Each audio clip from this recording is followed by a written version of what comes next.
The kids these days, let's talk about it. They are out of control, they are ungrateful, and they are privileged.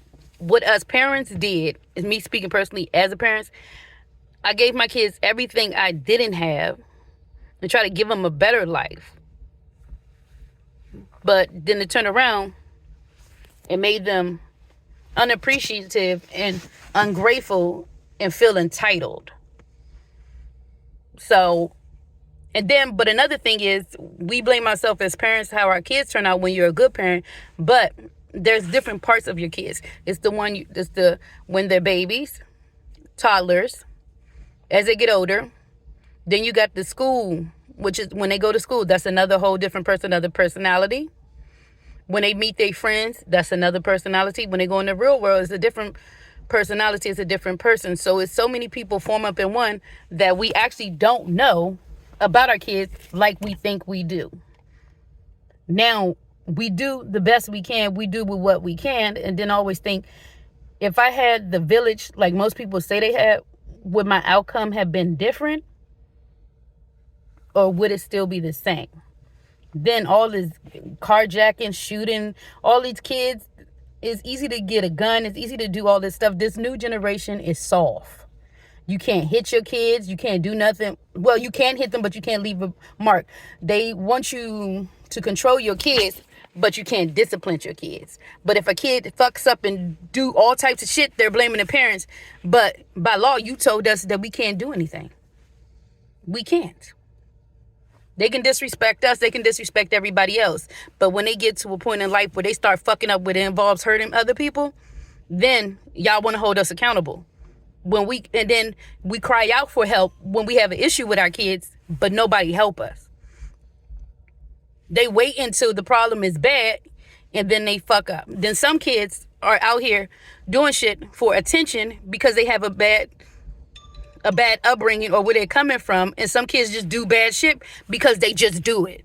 And I feel like all the kids that are carjacking, murdering people, all that stuff, okay, if they're murdering somebody and they want to play with guns, I say enlist them in the military. Don't put them in the jail. The military and the army will break them. It's that structure. We need to break them of that mentality that they can do what the fuck they want to do, and it's no consequences. It is, because I used to get in trouble as a kid.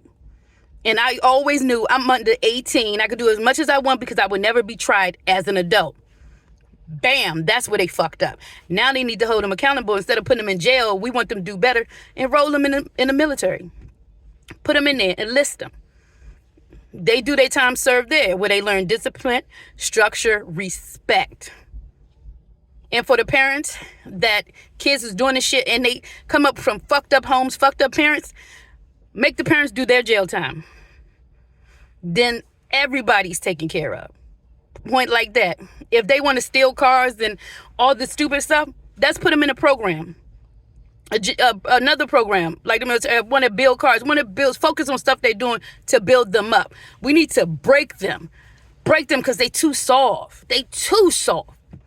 Too soft. They're too emotional. You can't say nothing to them because they crying, they want to shoot, they want to fight, they want to do all this stuff. It's not like that. We're walking on hell on earth, and these kids going to hell in a handbasket, and us parents are left to do fucking nothing. We can't do shit. But soon as we fuck one of them up, CPS be at the door doing all this shit. I feel like the parents that fuck their kids up and treat them bad, they don't do shit too. The parents like I am, that's struggling, trying to do what I gotta do, trying to make it better for my kid, they'll come and try to take my kid quick. Make it make sense. Make it make sense. And then everybody goes to jail. A pedophile don't go to jail. A drug dealer goes to jail. In the Bible it said, remove what causes you to sin. The pedophiles, did it cause them to sin? Cut the motherfucker off, put him in jail. Bam. If you kill somebody, you shouldn't get a bond. That's fucked up. That's fucked up. That's disrespectful to the victim, to the family, to everybody. The fuck, if they killing somebody, why the fuck would you get out? Depending on the circumstances of it, if it's a vengeful killing and you did it and they just let you out, that hurts. That is fucked up. No, fuck that. And then another problem, As a black woman, we are hated. We hate ourselves. Other races hate us. Our own race hate us. We are put on this type of platform to be all this and that. Then to top it off, black men hate you. Other men hate you. It's like they put us to this place and try to break us. But we still have to be strong. But when we're falling apart, who's there to wipe our tears? Because reality is women... Some women, majority of the women, we don't build each other up. We tear each other down instead of sticking together. That's a problem we have. As a woman, no matter what color, no matter what size, race, or whatever, we need to stick together. Because at the end of the day, we are the backbones of the family. And if we ain't got each other back, nobody else fucking does. As I said what I said. If these kids acting the fuck up, put them in the service, put them in the military, put them in the army, enlist them, and break them. Break them, because they don't do that. Disrespect, discipline, teach them training, because you put them in jail, they're going to come back out and do the same shit. They're not learning. They're going to adapt, and they're going to learn shit, and when they go to jail, they're going to learn more shit that they didn't know from somebody else. So make it make sense. Talk to me in the comments.